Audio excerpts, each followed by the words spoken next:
As I'm sure many of you can attest to, this assignment was a little bit of a challenge because I have so many favorite movies and there's a lot of different scenes in each of those movies that I love, but I decided to go with the scene from the movie Shadowlands. This movie came out in 1993 and it stars Anthony Hopkins as C.S. Lewis. I grew up in Kenya, and the first time I saw this movie, my brother had just graduated high school, and so him and my dad were in the States getting him settled into college and, set up with a car and everything like that, while me, my sisters, and mom were all left behind in Kenya.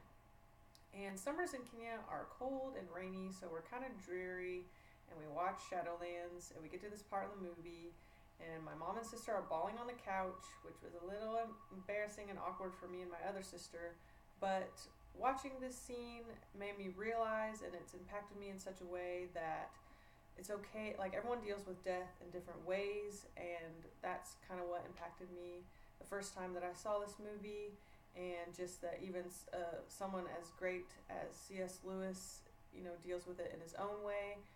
And in comforting his stepson, he doesn't try to convince him that there is a heaven or anything like that. He just, when Douglas says, "I don't believe in heaven," Lewis is just like, "Oh, that's okay." Like, grief affects everyone in different ways, and for Douglas, he's doubting the existence of heaven.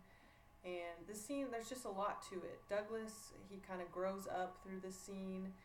You can see kind of in the background of the scene, there's a wardrobe where Douglas, towards the beginning of the movie, he goes up into the attic and opens the wardrobe door to see if it'll lead to Narnia, and of course it doesn't, but he's still, a kid and innocent and everything like that. But it's in the same place where he grows up, and he's not really a man necessarily, but he kind of is starting to leave his childhood behind.